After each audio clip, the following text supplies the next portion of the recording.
Boa noite, professor Lauro Gugel, o nosso entrevistado de hoje, nosso bate-papo.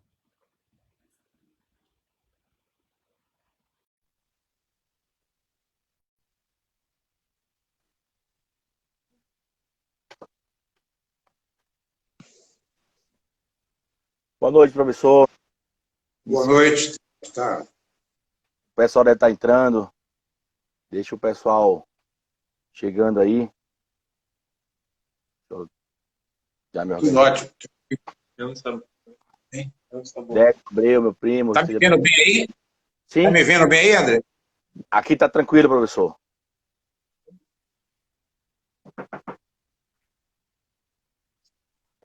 O pessoal tá chegando aí. Sejam bem-vindos. Mário Bastos, André Bispo, Kátia Ribeiro, Jorge Costa, meu amigo. Tem tanta gente aqui. Barreto, seja bem-vindo. Sejam todos bem-vindos. Estamos iniciando mais um dia de uma série de lives. Nas terças-feiras sempre temos essas lives, sempre trazendo temas interessantes e importantes. Eu não estou conseguindo me ver na imagem aqui. O que está acontecendo? Só estou vendo você. Então, É assim mesmo? Não, só tem que se ver. Não está conseguindo nem ver a mim nem o senhor? Não, você eu estou vendo. Cortaram a sua imagem em cima, a minha estaria embaixo, mas não está aparecendo. Correto. Então eu vou derrubar o senhor e o senhor pede novamente. Agora, apareceu. Sua câmera está virada aí para algum lugar. Peraí. Mas está aparecendo quem? Peraí.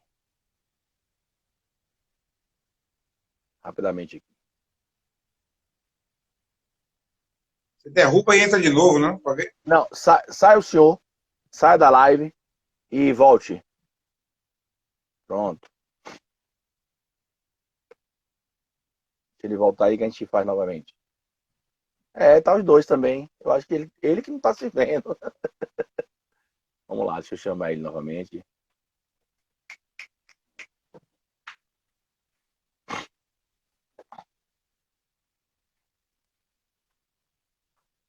E agora, tá se vendo? Não, começou parecendo que ia aparecer apareceu minha imagem, preencheu aquela roda e depois não. Mas se estiver vendo. Eu tô vendo normal. Tu agora tirou o óculos, eu tô vendo o seu normal. O óculos. Colocou o óculos. Vendo que quando você está se vendo na imagem, que é melhor. Tá todo mundo vendo o professor Lauro Gugel? E a minha aí? Tá tudo ok? Só deixar a câmera. Eu tô vendo tudo, viu, professor? Tô vendo um fundo branco. Tá vendo? Eu estou aqui bem. É porque eu queria estar interagindo melhor, mas tudo bem. Tu acabou de tirar o óculos. Vamos lá. Exatamente. Então tá me vendo de verdade. Tá vendo. Colocou novamente, mas vamos lá. Seja muito bem-vindo, professor. Muito obrigado eu estou muito agradecido por convidar o senhor de imediato, o senhor aceitar esse nosso convite para trazer mais informações, até porque hoje é o nosso dia, o dia do profissional de educação física. E isso nos remete uma credibilidade muito, muito boa junto ao senhor. E o senhor vai trazer nesse dia importantes contribuições para todos nós que somos inseridos de alguma forma no contexto da educação física. Por mais que alguns não sejam profissionais da área, de qualquer forma, eles, ainda mais com esse processo de Covid, fica evidenciado que hoje a educação física é parte fundamental para o ser humano. Inclusive no momento que a gente sabe que a Covid, quando as pessoas não estão bem preparadas fisicamente ou em uma rotina constante de estar no bem-estar de atividade física, a probabilidade dela pegar é muito maior e ter consequências mais graves. Mas de antemão, já vou apresentar o senhor, professor Lauro Gugel. O currículo do homem é grande, viu, gente? É imenso. Doutor em educação na área de inovação, mestre em educação profissional, especialização em metodologia superior, graduado em educação física pela UXAL e coordenador do curso de educação física na UXAL. Além de e outra coisa, desculpa não ter falado, se eu não me engano, na Universidade de Madeira, em Portugal. Qualquer coisa o senhor corrige. E outra coisa, foi também um dos não vou dizer criadores, mas uma das pessoas que assessorou muito bem o CREF Bahia, junto ao CONFEF, o CREF 13, em relação aos profissionais de educação física. Mas, professor, nesse momento eu passo a palavra para o senhor. Foi meu coordenador também, tá? E lá na educação física na Católica, foi meu professor. Tive a honra de estudar com esse homem. E passo já a bola para o senhor já fazer uma breve apresentação novamente e já iniciar o nosso bate-papo. Ok, o prazer é muito grande, é meu, né? Na verdade, em tempos de pandemia e a gente com distanciamento social, ficando muito em casa, aproveita muito tempo para ler, para estudar e para trabalhar muito, né? Porque parece que não, mas no trabalho remoto você trabalha muito mais do que no presencial. Porque no trabalho remoto é você e o computador para dar conta de todas as tarefas que você precisa fazer. Enquanto que no presencial, às vezes, você tem um colega, um funcionário, a secretaria que lhe ajuda, tem um staff ali que contribui para o processo. Então, é um prazer enorme estar falando para os nossos colegas, na grande maioria aí, parte significativa foram ex-alunos nossos lá na universidade, inclusive você. É um prazer estar aqui hoje prestigiando essa live, né, e, sobretudo, parabenizando a todos os colegas, né, da educação física nesse dia tão importante para a nossa vida profissional. Prazer enorme é nosso e estou aqui à disposição de vocês para esse bate-papo. Professor, qual a importância, na visão do senhor, e ainda mais com essa ênfase dessa Covid-19 nesse momento, qual a importância da educação física na vida do ser humano? Olha, a gente poderia considerar essa sua pergunta com diversas possibilidades de respostas. Eu vou tentar construir uma linha de raciocínio para que a gente entenda de que a base de sustentação da humanidade, no nosso entendimento, é a educação. Sem educação, não existe desenvolvimento humano. Uma sociedade que não respeita a escola, ou que não valoriza a escola, por consequência disso, não valoriza o professor, não valoriza a educação. Portanto, o desenvolvimento humano está, pelo menos, comprometido com essa sociedade que não valoriza essa escola. Então, eu diria que a educação física, como parte essencial do desenvolvimento humano, ela tem a sua grandeza, né, durante o desenvolvimento, desde a mais tenra idade da criança na escola primária, por exemplo, na chamada educação infantil, antiga pré-escola, até o estrito senso, doutorado, mestrado, doutorado, passando por todo esse processo de formação, a educação física tem contribuído com diversos elementos constitutivos da formação humana, como a ética, por exemplo. Você pode discutir a ética no esporte, né? Você pode discutir a solidariedade no esporte quando você, jogando alguma modalidade esportiva, seja no ambiente escolar, seja no ambiente da academia, seja na praia, no divertimento, no lazer, o esporte ou atividade física tem esse contributo para o desenvolvimento humano. Então, eu dizia que com a prática do esporte, por exemplo, você tem diversos elementos que são considerados fundamentais para o desenvolvimento humano, e entre eles o respeito entre as pessoas, o respeito às diferenças, o convívio com as diferenças, os diálogos de possibilidades de acertos e erros, o perder e o ganhar. Então, o conjunto de saberes que envolve a relação do esporte contribui plenamente para o desenvolvimento humano. Portanto, eu diria que a educação física é uma das áreas do conhecimento, um dos saberes fundamentais ao desenvolvimento humano, passando, evidentemente, pelo processo de educação da escola como um todo.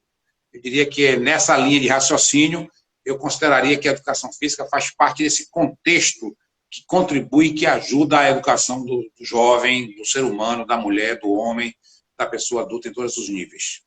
Professor, o senhor é da década de 80 da educação física. Na verdade, o senhor foi um dos fundadores da Escola de Educação Física na UXAL, correto? Não, na verdade, eu não sou fundador. Eu sou aluno das primeiras turmas. Eu sou da 10ª turma da escola. Pra você ter uma ideia, a escola ela foi construída, foi criada em 1973. Ela começa em março de 73 com a sua primeira turma. Então, quando eu entrei na escola, já tinham sido formadas 9 turmas de estudantes.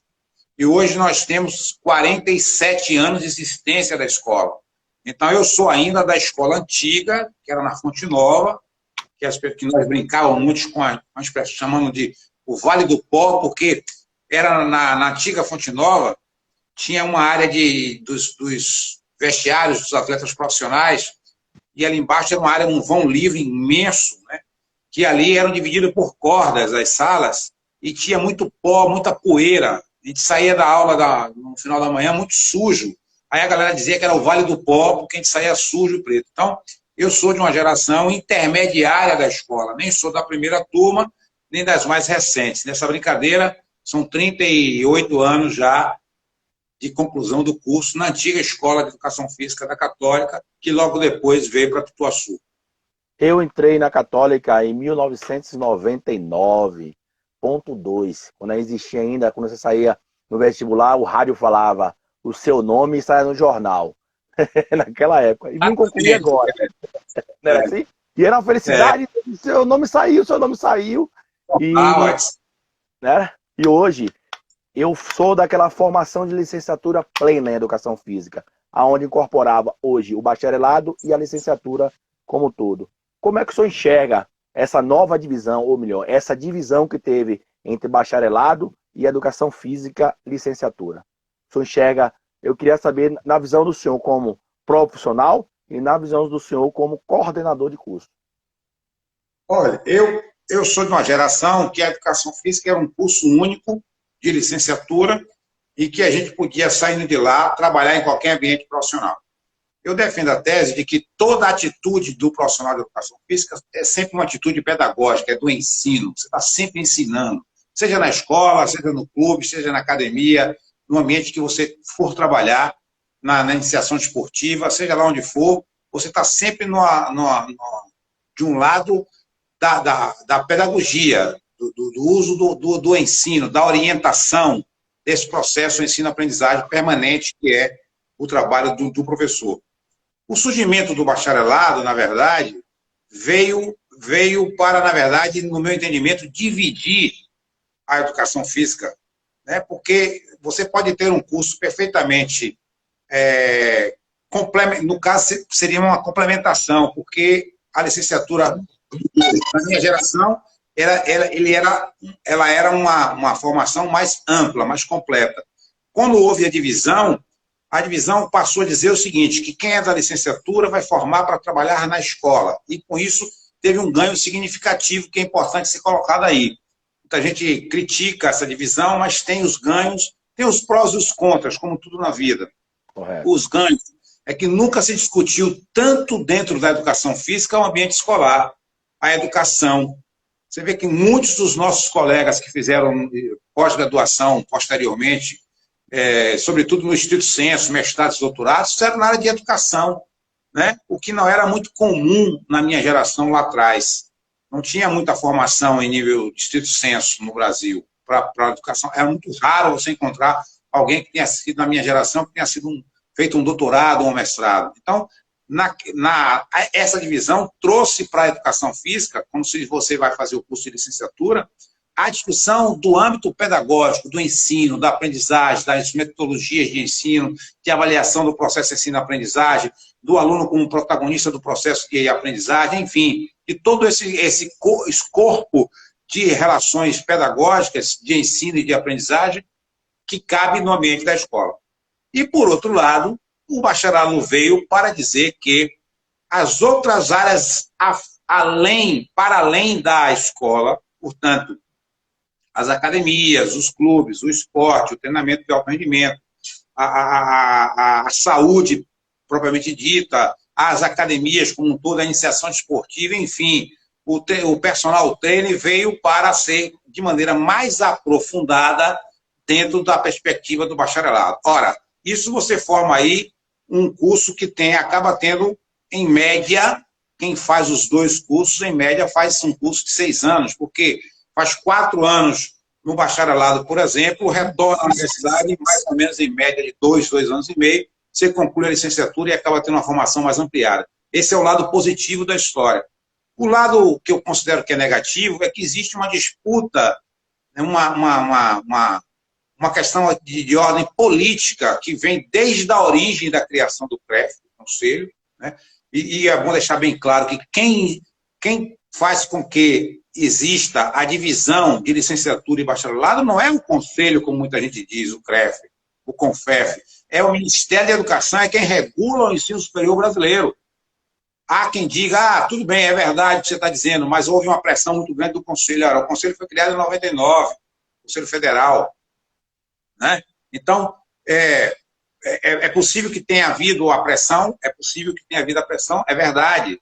Entretanto, quem regula o ensino superior brasileiro, portanto, quem dividiu a educação física no Brasil foi o Ministério da Educação.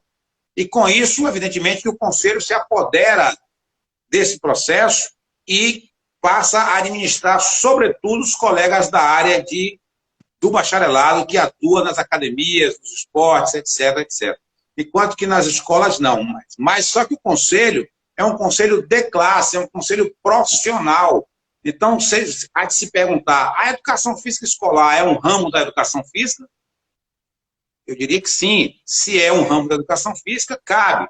Só que, historicamente, nós somos reconhecidos socialmente como professores.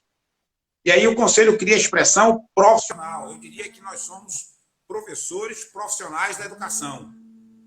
Então, nesse sentido, não tem por que recuar e dizer que este é melhor ou aquele é pior, etc. Eu diria que o que nós precisamos é de muito diálogo. Aliás, a sociedade contemporânea exige do homem moderno, da profissão moderna, da sociedade moderna, diálogos, respeito às diferenças. Eu posso perfeitamente não concordar com muitas coisas que você diz ou faz, ou atua, mas eu posso conviver de maneira harmônica, respeitando você como cidadão do mundo, né? Então, isso é que é fundamental e importante. Lá no caso da nossa Universidade Católica, que é a primeira da Educação Física da Bahia e a segunda do Nordeste do Brasil, nós temos originalmente o curso de licenciatura e a partir de 2011 se cria o curso de bacharelado e hoje nós temos os dois cursos funcionando muito bem. Então eu diria que parte dessa discussão, eu acho que uma coisa complementa a outra. Por exemplo, quem foi que disse que dentro da escola não se pode discutir a área da saúde? A qualidade de vida. Entrar isso aqui agora. A ginástica, o esporte, que são características, em princípio, do bacharelado. A escola é um espaço de aprendizagem que contribui para a formação do indivíduo através da história, da geografia, da matemática, da educação física, das artes, do teatro, da música. Tudo isso faz parte da formação do homem que está no ambiente escolar.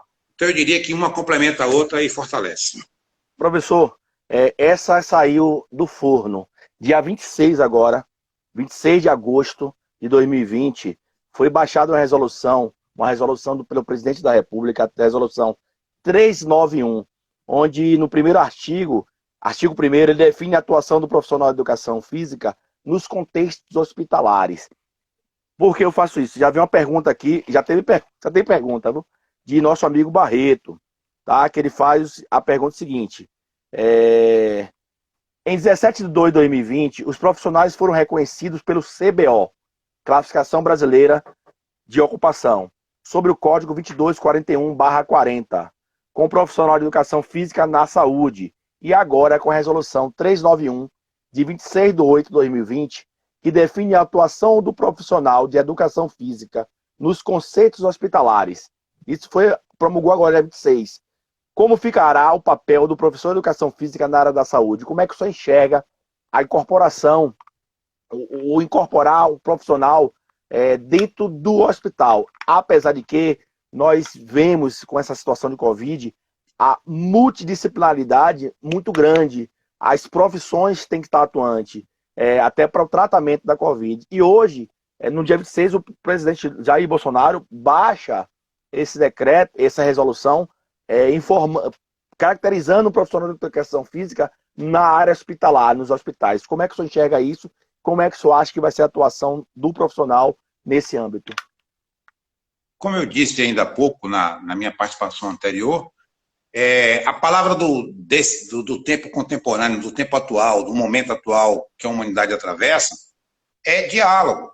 Então, eu diria que eu vejo com bons olhos, positivamente, porque é um campo da educação física que a gente já tinha. Se você parar para observar os hospitais Saras, né? Sara Kubitschek, aqui na Bahia tem um, inclusive, ali na entrada do Costa Azul, né? Por exemplo, já há muito tempo contemplou o profissional de educação física. Nosso colega professor Carlos Amorim trabalhou durante muito tempo lá no Sara como profissional de educação física.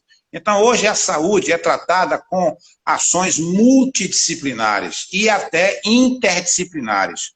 Então, eu vejo como de maneira tardia que a educação física passa a ter esse escopo dentro da saúde. E nós vamos trabalhar com os elementos da atividade física pró-saúde. Qualquer literatura que você leia sobre atividade física, você vai sempre ver a importância que ela tem na qualidade, a qualidade que ela proporciona ao indivíduo. Então, ninguém tem nenhuma dúvida que a atividade física no ambiente hospitalar poderá contribuir de maneira significativa para a melhoria e a qualidade de vida dos seus pacientes. Claro que para isso tem que ter protocolos, tem que ter estudos, tem que ter estudos de caso com equipes multidisciplinares, como o Carlos Amorim me contou algumas vezes, que lá no Sara Kubitschek tinha o nutricionista, o psicólogo, o fisioterapeuta, o médico, o enfermeiro, o profissional de educação física. Todo mundo se reunia em torno de um estudo de um determinado paciente, sobre uma determinada patologia, e todos, cada qual dentro da sua área, trabalhava para o bem e para a melhoria da qualidade do bem-estar do paciente e, consequentemente, da melhora. Então, eu vejo com bons olhos, eu acho uma coisa positiva, não vejo nenhum contratempo, nada que vá contra. Agora, o que nós precisamos fazer, aí as universidades, os cursos superiores, os cursos de formação, têm que reestudar, vamos assim dizer, as suas matrizes curriculares para construir, dentro dessas matrizes, componentes curriculares que possam dar a esses profissionais futuros, né, capacidade, competências e habilidades que possam trabalhar dentro do ambiente hospitalar, em clínicas, etc, etc. Então, eu diria que é algo positivo no nosso entendimento, sim, e é importante. Hoje, na Universidade Católica, por exemplo, existe o grupo da saúde, né, que é educação física, psicologia, nutrição, fisioterapia, enfermagem, biomedicina, biologia. Todos nós trabalhamos de maneira harmônica, com muitos projetos interdisciplinares, com muitas ações conjuntas já há muito tempo. Já fazemos isso dentro da Universidade Católica de Salvador, através do nosso curso. Você foi nosso aluno lá, você lembra as interações que havia entre estudantes de cursos, semanas de científicas, grupos de pesquisa, etc. Tudo isso envolvendo o quê? O conjunto das áreas de saúde, o que é fundamental, não tenho dúvida nenhuma, para o bom desenvolvimento da melhoria e da melhoria da qualidade de vida dos pacientes e, consequentemente, das patologias. Eu acho que é um benefício positivo, se eu posso assim dizer, um benefício positivo, né? Algo bacana para a educação física, e a gente tem que agarrar isso com residente. Agora, tem que se profissionalizar, tem que estudar, tem que fazer especialização, tem que se tornar um profissional à altura que a saúde necessita, assim como no caso das licenciaturas, um profissional de educação que a educação brasileira precisa. Eu também enxergo com bons olhos mais um campo de atuação do profissional de educação física, e saiu agora, essa resolução foi baixada, acho que já promulgou essa resolução, dia 26, e eu enxergo com muitos bons olhos, que perde-se aquela... Porque nós tivemos a cultura ao longo do tempo, como o senhor mesmo citou, ser chamado de professor, e depois veio a cultura do corpo. E as pessoas sempre acham que a cultura do corpo só é tal indivíduo ali na musculação, tá? E na verdade nós tratamos também de saúde, nós tratamos do bem-estar, nós tratamos... Tá ouvindo, professor? Sim. Tá ouvindo? Nós tratamos... Tá um pouco baixo sua voz, mas eu estou ouvindo. Nós tratamos do indivíduo desde pequeno, desde a sua infância, desde a sua... lá dos 2 anos de idade. E aí eu entro nessa pergunta ao senhor. Quais os benefícios iniciais na fase infantil que a educação física traz para um futuro cidadão ou um futuro ser humano mais voltado ao bem-estar dele? Tem contribuições relevantes? Quais contribuições que trazem para a criança em si no desenvolvimento dela? Psicomotor, psicossocial, qual o que é que o senhor pode trazer nessa contribuição para a gente aí? Como eu disse no início da apresentação, né, é fundamental a educação física na escola, principalmente, porque a educação física é uma área do conhecimento que está na escola, que atua desde a educação infantil, vai até o ensino médio, passando por todos os níveis de escolaridade. Então, em cada período de desenvolvimento da criança, ela tem uma contribuição, né? E o conjunto da obra, né, é que dá esse tal de qualidade do desenvolvimento que a criança pode vivenciar a partir da experiência motora.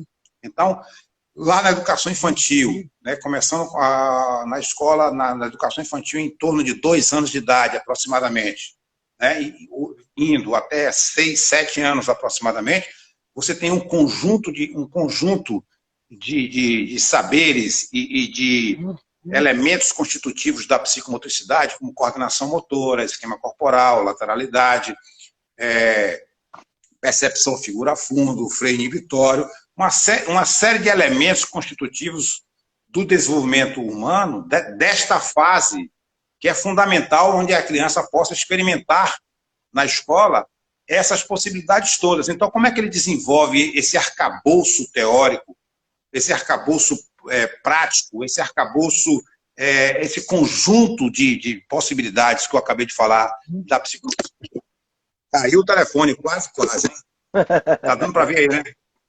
Esse conjunto de elementos constitutivos da psicomotricidade, o esquema corporal, a lateralidade, tudo isso, dentro do ambiente escolar, ela é fundamental para o desenvolvimento da coordenação motora ampla, por exemplo, quando a criança corre, salta, né? Da relação espaço-temporal, quando ela atravessa de um lado para o outro da quadra, por exemplo, pula um obstáculo, salta um obstáculo, quando ela joga uma bola para cima, bate palma e segura a bola, para jogar uma atividade recreativa qualquer, uma peteca, uma atividade qualquer dessa natureza, estão desenvolvendo esses elementos todos que eu acabei de colocar, e isso é fundamental para o desenvolvimento de outras habilidades. Eu estou falando aqui desse momento de habilidades motoras, mas associadas a isso, todo outro desenvolvimento cognitivo, afetivo, de relações interpessoais, de saber perder e ganhar, de conviver, como eu coloquei anteriormente, tudo isso são elementos que estão dentro da educação física, na educação da infância, vamos assim dizer, na educação infantil, ou na antiga pré-escola, como você queira dizer, né? Depois a criança passa por um momento da iniciação desportiva, do aparecimento da ginástica, dos elementos constitutivos do início do esporte,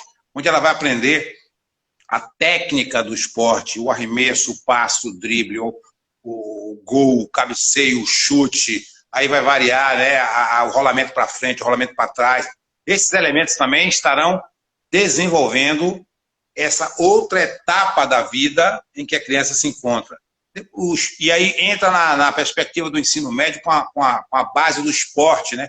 O quanto que o esporte tem de contribuição para a formação das pessoas. Sobre todos os aspectos, eu já disse isso aqui no bloco anterior, né? E volto a lembrar. Quantas relações existem dentro de uma quadra de basquete, de vôlei, de futsal, enfim, qual que seja a modalidade, da própria capoeira, o quanto é importante, você que é mestre de capoeira pode nos ajudar também, o quanto é importante, né, uma criança, uma escola ter a possibilidade de oferecer aos seus alunos uma aula de capoeira, uma aula de dança, uma aula de ginástica, enfim, junto com a arte, junto com a música, junto com o teatro, junto com a biologia, com a física, com a química, ou seja, esse arcabouço da escola, esse conjunto de saberes que a escola tem, entre eles, se estabelecendo relações entre eles, você pode perfeitamente, por exemplo, estudar na 5ª série História da Grécia.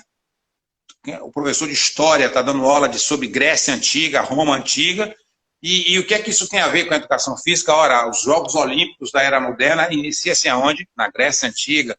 Então, você pode fazer pontes.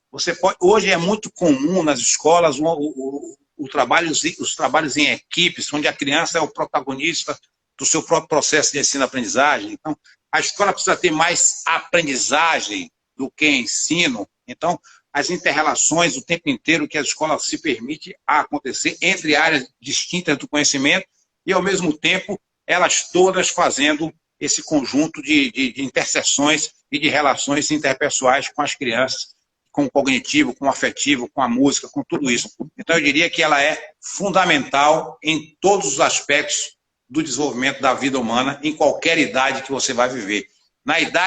Na terceira idade agora, eu estou iniciando a minha fase da terceira idade, 60, vou fazer 62 anos.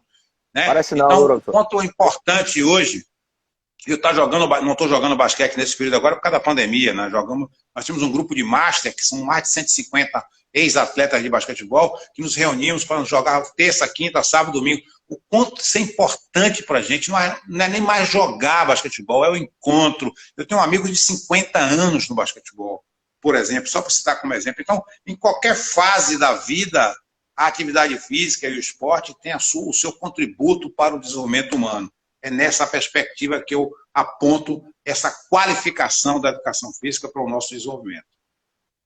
O senhor falou a idade do senhor aí, mas não parece não. O senhor parece que tomou formal.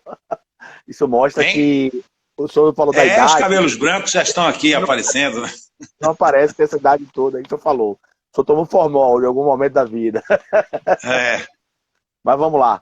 Barreto pergunta o seguinte, o senhor comentou do CREF sobre a competência. Ele pergunta assim, o CREF tem competência legal para recusar o registro de egressos de uma universidade com curso de educação física legalmente autorizado pelo MEC, em com nota máxima no ENAD, usando a falácia que tal faculdade tem regularidade na formação? Olha, eu queria deixar claro uma coisa aqui importante, viu? Eu posso dar a minha opinião, mas eu não vou falar em nome do Conselho, porque o Conselho é uma entidade profissional que tem presidência, tem diretoria, tem conselheiros, tem leis para isso e tal, né? Grosso modo, observando o que você me pergunta, eu diria que não. Se a universidade é legal, é registrada pelo Ministério, tem formação acadêmica, tem registro, tem todos os aparatos legais para o funcionamento, não tem por que o Conselho negar, em princípio.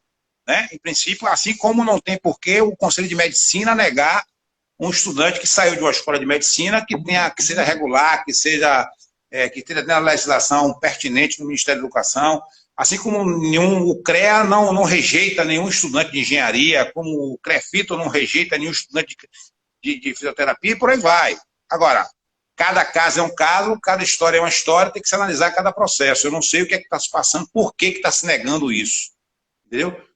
Agora, existe até onde eu posso entender e opinar, é apenas uma opinião pessoal de um profissional, não sou do Conselho, mas eu que ajudei a criar o Conselho na Bahia, né? A história está aí para contar isso, mas não sou do Conselho, eu fiz parte da primeira gestão do Conselho, onde Pimentel era o presidente, eu era o vice, né?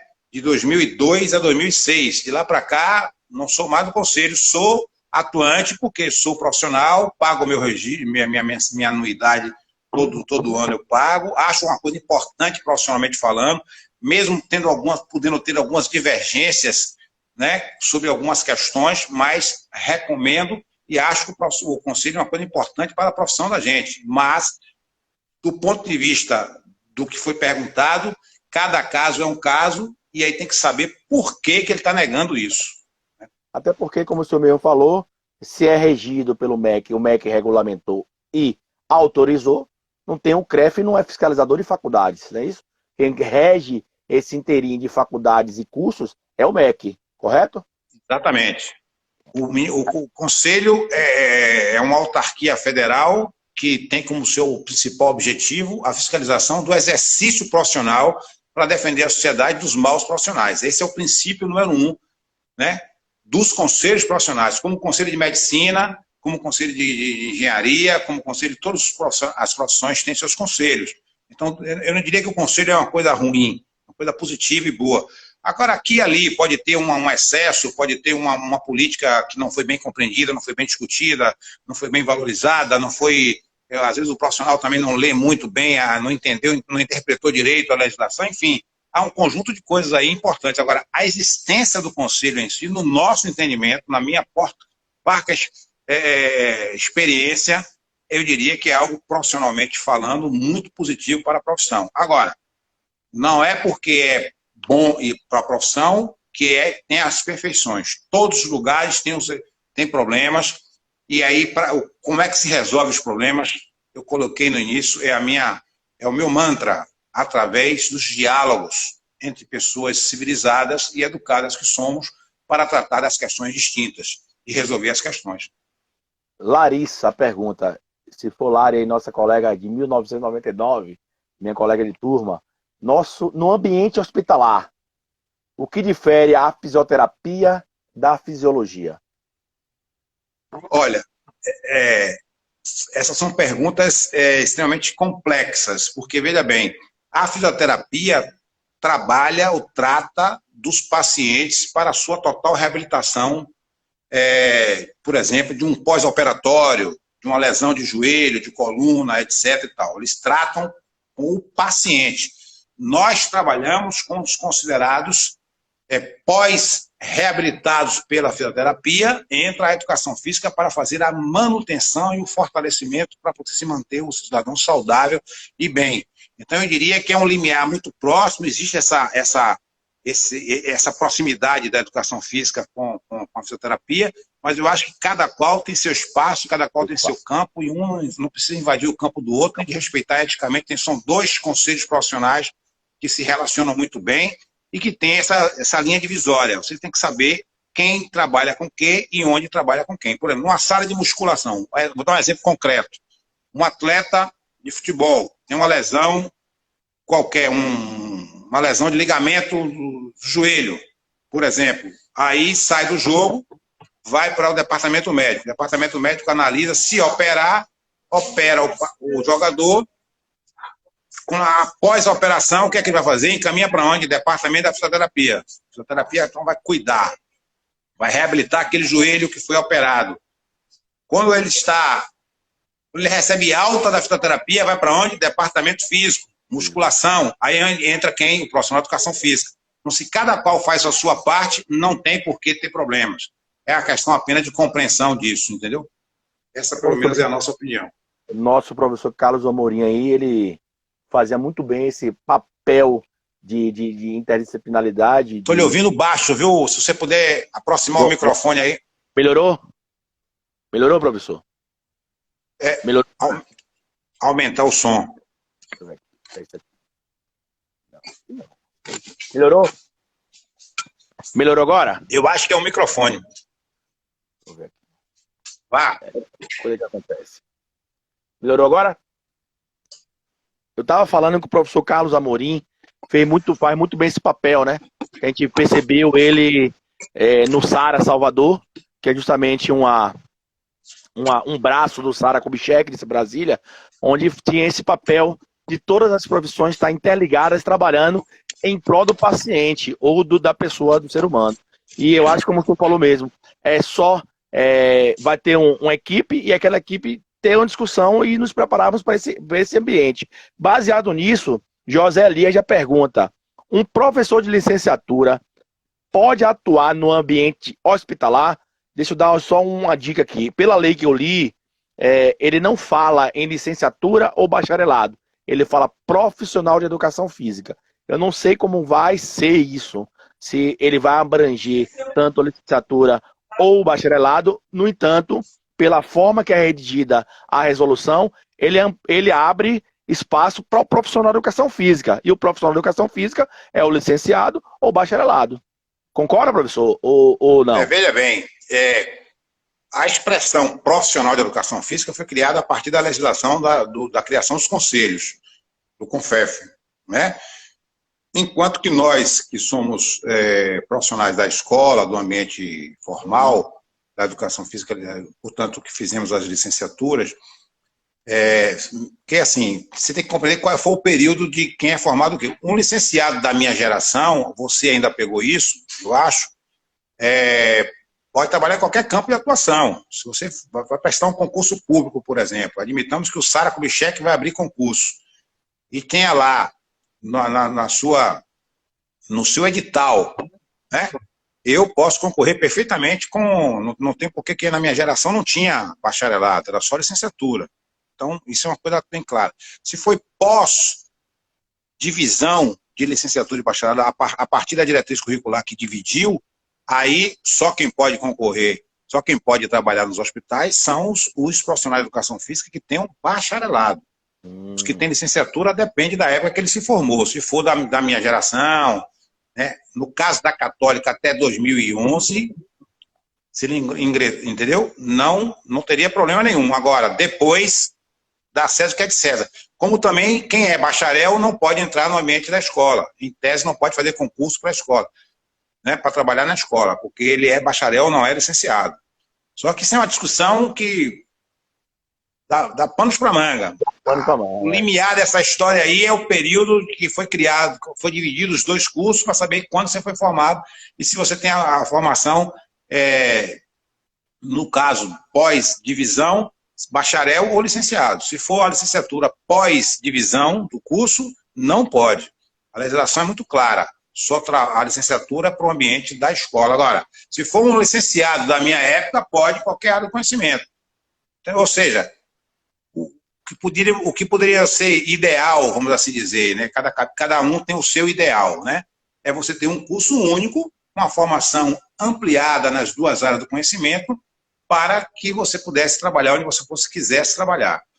Há um projeto agora da nova diretriz curricular da educação física prevista para uma entrada única, agora, a partir de janeiro deverá ser assim, né? Pelo menos em algumas universidades que fizerem essa opção, né? Que precisam fazer, porque tem um prazo que o Ministério dá. Você vai ter uma única entrada em educação física, não diz se é licenciado ou bacharelado. Você vai fazer 2 anos iguais, de disciplinas exatamente iguais, componentes curriculares iguais, né, que é comum aos dois cursos, né? E a partir do 5º semestre, portanto, do 5º ao 8º, a segunda metade do curso, o curso são 4 anos, os 2 primeiros anos são iguais, a segunda metade você vai optar. Eu quero fazer licenciatura, você vai ter 2 anos de disciplinas só voltadas para o ambiente da escola. E o outro grupo que optou pelo bacharel vai ter 2 anos só de conteúdos e conhecimentos ligados ao ambiente da área da saúde.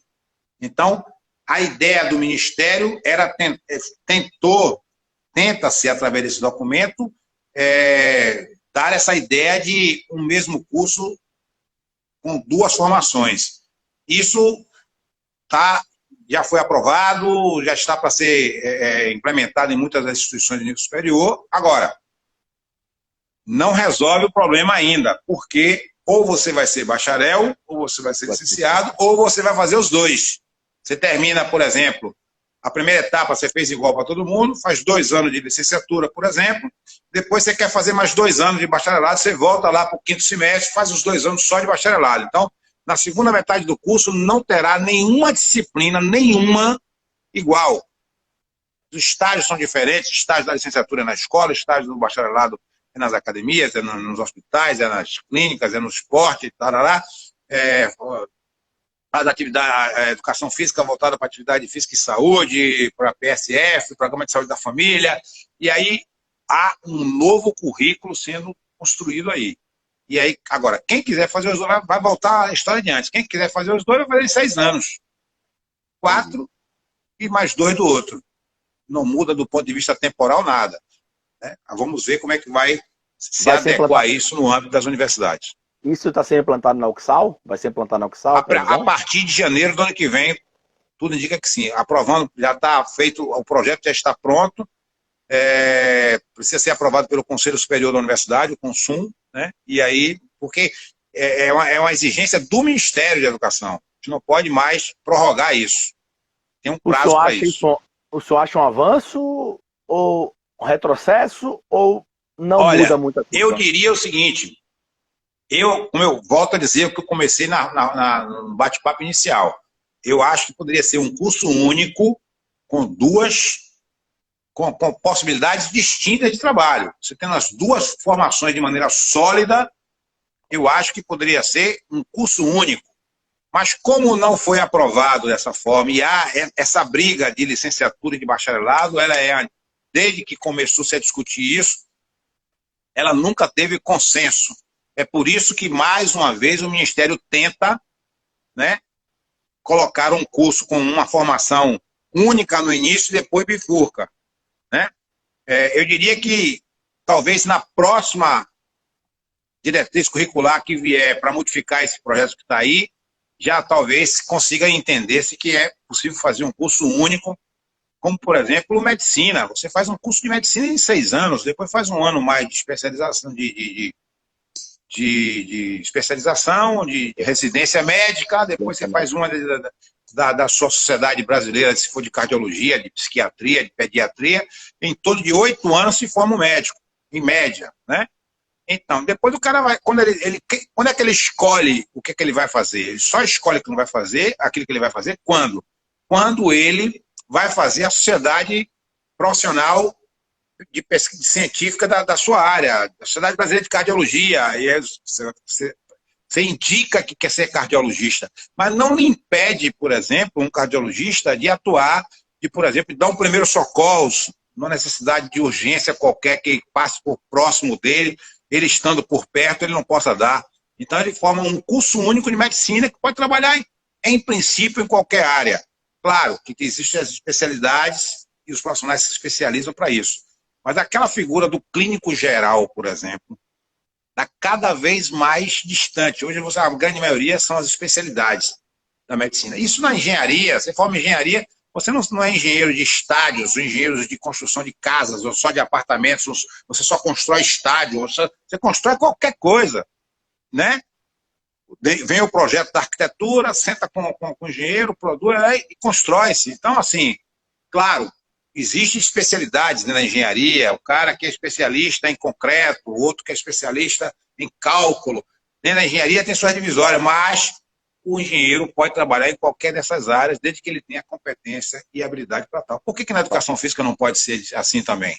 Com Né? certeza. Agora, é preciso que uma instituição de nível superior tenha o seu staff, o seu alicerce, a sua base, os laboratórios, as academias, né, os ginásios, as bibliotecas, as salas virtuais hoje, que é muito forte, sobretudo os laboratórios, a TI, a tecnologia da informação, porque tem uma coisa, Ari, que a gente está começando a perceber a partir, um pouco antes da pandemia, já se discutia um pouco isso, mas agora na pandemia cada vez mais. O mundo será um outro mundo após pandemia. Então, a gente vai ter que dominar a tecnologia. Eu nunca tinha feito uma live na minha vida até 3 meses atrás. Essa é a minha 3ª ou 4ª live. Quer dizer, isso para mim é novo, é novidade. Eu não sei me portar diante das câmeras ainda. Estou meio, né, gaguejo aqui, tenho que anotar uma coisa ali e tal. Já tem gente que tira de letra. Então, isso é um processo, porque aprender é um processo diário. Todos os dias a gente aprende alguma coisa. Olha, um ex-aluno meu me entrevistando e quanto eu estou aprendendo com você aqui hoje. Quer dizer, isso é fantástico, cara. A vida é assim, você entende? Então, esse novo mundo que está por vir, virá de maneira diferente. Então, os profissionais de futuro, porque eu estou me aposentando, aliás, já estou aposentado, né? E continuo trabalhando, mas não sei quanto tempo mais eu devo terminar. Por quê?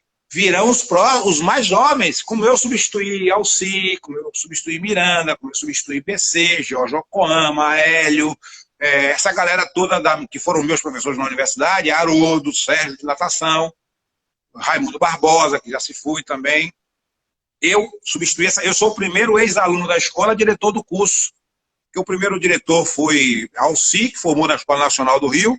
O segundo foi BC, que foi diretor da Escola Nacional, veio da Escola Nacional do Rio, da Escola Nacional. O terceiro foi Pimentel, que formou em Vitória do Espírito Santo. E o primeiro ex-aluno da Escola Baiano, formado na Escola de Educação Física da Católica, sou eu. Então, parabéns. Assim, a segunda fase da Educação Física da Bahia está se aposentando. E aí vocês, que são mais jovens, é que vão dar continuidade a esse processo. Então, isso é um novo mundo que está chegando e muitas das coisas estão acontecendo que a gente não está conseguindo e se esforça para dominar.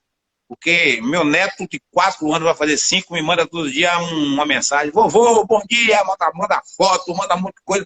E eu digo, um menino de 4 anos de idade para 5 já domina a tecnologia que eu não domino. Me esforço para caramba para dominar. Então esse é o novo mundo que está aí surgindo. Verdade, verdade. Temos que aprender. Josemar Silva pergunta: há quem diga que o esporte pode ser uma forma de exclusão social quando se trata do alto rendimento. Qual será a sua posição referente a essa questão? Olha, eu tenho um pensamento muito claro sobre essa questão. A gente tem que distinguir, se você pegar a classificação do esporte, de Manuel Gomes Tubino, ele fala do esporte de alto rendimento, fala do esporte educacional, fala do esporte de participação, de lazer, ele faz uma ampla classificação do esporte. Então, para deixar bem claro o seguinte, né, e eu sou adepto à classificação de Tubino. Quando a perspectiva do esporte, eu não acredito naquela célebre frase que se repetiu durante muito tempo: o esporte tira as crianças da droga. Isso é uma grande mentira. Eu vou dizer por quê, né? Por que é uma grande mentira? Porque, ora, eu me lembro de um projeto que tinha na Católica, quando a escola passou da Fonte Nova para Ituaçu, tinha um projeto chamado Pé de Moleque, que atendia crianças de rua, que dormiam na rua, e que eram crianças de baixa renda, pobres, que iam para o estado de Ituaçu fazer de manhã cedo, todos os dias, 6h30, 7 horas da manhã, tinha lá aula de iniciação desportiva, tinha atletismo, tinha o pessoal de pedagogia dava aula, tentava alfabetizar alguns deles, enfim, era um projeto interessantíssimo. Então o menino tinha esporte, por exemplo, 2, 3 horas ali pela manhã, aula de esporte, tinha aula de arte, tinha teatro, tinha música, tinha um monte de coisa. Depois dali ele ia para onde? Para a rua. Para a rua, cheirar cola, porque não tinha família, porque não tinha pai, não tinha mãe. Então o esporte não tira, nessa perspectiva. Agora, se você disser assim, o esporte contribui para a criança ocupar o seu tempo livre e se desenvolver, eu aí estou adepto a essa concepção. Então, o desenvolvimento humano é um conjunto de possibilidades. Entre elas, a atividade motora, o movimento, o esporte, o jogo, etc. Então, nesta perspectiva, o esporte contribui de maneira extraordinária para a ocupação do tempo livre, para o desenvolvimento da criança, para as relações interpessoais, para tudo que a gente já disse aqui hoje, né? Então, e o esporte de alto rendimento, aí se você parar para analisar, ele é excludente sim, porque o objetivo do esporte de alto rendimento é completamente distinto do esporte de participação, que o esporte de participação é um esporte de lazer, de entretenimento. Você que, na sua idade, já maduro também, que você não é nenhum menino mais, né? Vai jogar sua roda de capoeira, você não vai entrar mais na roda de capoeira com um garotão de 20 anos de idade pulando feito um, né? Você vai devagarinho, mansinho ali, vai jogar com os caras da sua idade, vai jogar com o Piauí, que foi seu mestre, aliviando, entendeu? Então, isso é natural. Agora, é o esporte de participação, que você vai para ali para relaxar, para conviver com os amigos, para fazer uma atividade física, para o lazer, para o entretenimento. O esporte escolar faz parte para o desenvolvimento da criança no ambiente da escola, onde a competição existe, deve existir, sim, por que não? Competir é algo saudável. E na competição existem regras, existem árbitros, existe respeito às regras, existem contatos, existem dificuldades, existem erros, existem acertos, tudo isso são coisas positivas que está contido dentro do esporte que pode contribuir para o desenvolvimento da criança, por que não? Agora, o esporte de alto rendimento é diferente. O esporte de alto rendimento, o objetivo é o quê? Alcançar o máximo, alcançar o topo, ganhar medalha, ser campeão, ser profissional, ganhar dinheiro. E aí, claro, só fica aqueles que têm habilidade, que têm habilidade, competência, chegou a um nível de desenvolvimento psicomotor para determinadas habilidades de determinados esportes e se tornou profissional de futebol, de alto nível. E todo atleta, eu fui atleta, tá, do basquetebol, tem suas lesões, todo mundo acaba se lesionando, porque o esporte de alto rendimento trabalha com a lógica do limite.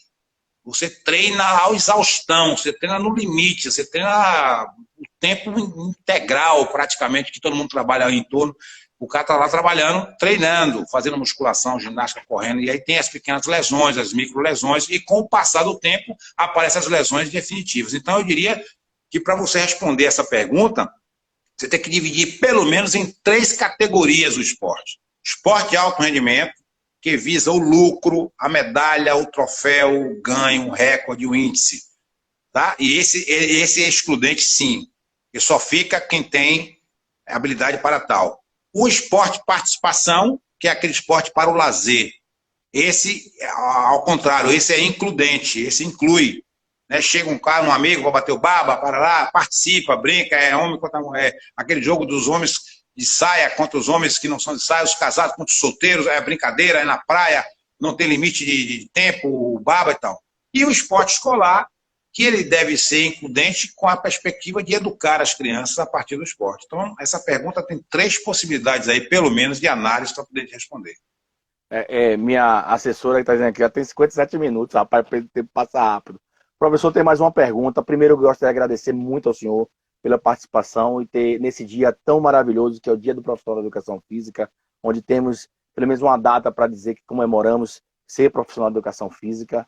E agradecer mais uma vez ao senhor pela participação, de ter trazido muitos esclarecimentos em diversas áreas, diversos âmbitos da educação física.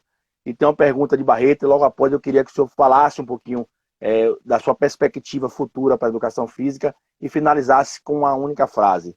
Barreto pergunta: qual a visão dos técnicos profissionais terem a obrigatoriedade de ser bacharel em educação física? Essa é uma pergunta interessante, né? Por exemplo, eu vou tentar responder isso com outra pergunta. Para ser delegado de polícia, você que é policial, qual é a condição sine qua non? Tem que ser bacharel em direito. Bacharel em direito. Bacharel em direito, não é isso? Correto. Bacharel em direito e ter carteira de quê? Da OAB. Da Ordem dos Advogados, né? Correto. Por exemplo, né? Então, assim, o técnico de futebol, ele conhece muito de tática e de técnica, talvez, né? Porque na grande maioria das vezes foram atletas profissionais. Então, eles aprenderam. É que nem assim, se eu tiver que contratar para minha equipe de basquetebol uma pessoa para jogar basquetebol comigo, eu contrato Oscar, na época áurea dele, né? Agora não, que ele agora está velho como eu, já não joga tanto mais. Mas assim, eu contrataria Oscar, né? Eu contrataria Pelé para jogar no meu time no futebol nos anos 60 e 70, sem dúvida nenhuma, porque ele era um atleta. Se eu preciso de um atleta, eu contrato Oscar, eu contrato Pelé, eu contrato o atleta. Se eu preciso de um profissional para desenvolver um trabalho com base na fisiologia do exercício, do treinamento desportivo, do conhecimento da didática, da metodologia e tudo, eu preciso que esse profissional seja quem? Um profissional de educação física. Porque o futebol é um esporte, é uma modalidade, é um conteúdo da área de educação física. Agora, o que é que nós precisamos fazer? Sermos profissionais de excelência, estudar, se especializar, como aconteceu com o Zé Roberto, como aconteceu com o Tite, como aconteceu com o Filipão. São profissionais de educação física, todos eles. Entendeu? O Filipão jogou futebol lá na 3ª divisão do Campeonato Gaúcho. Um becão lá medíocre. Né? E se tornou um profissional que se tornou como atleta. Né? Na época, o pessoal comenta isso, imagem inclusive dele jogando, eu acho que tem pouquíssima coisa. Então, assim, eu diria que para se tornar profissional, para você ser técnico de basquetebol, de voleibol, de natação, de handebol, tem que ser profissional de educação física, cara. Não tem outra. Agora, não estou dizendo com isso de que, por exemplo, quando a lei 9696 foi criada, /98, foi criado com os conselhos, ele disse, respeitou um princípio constitucional que chama o direito adquirido.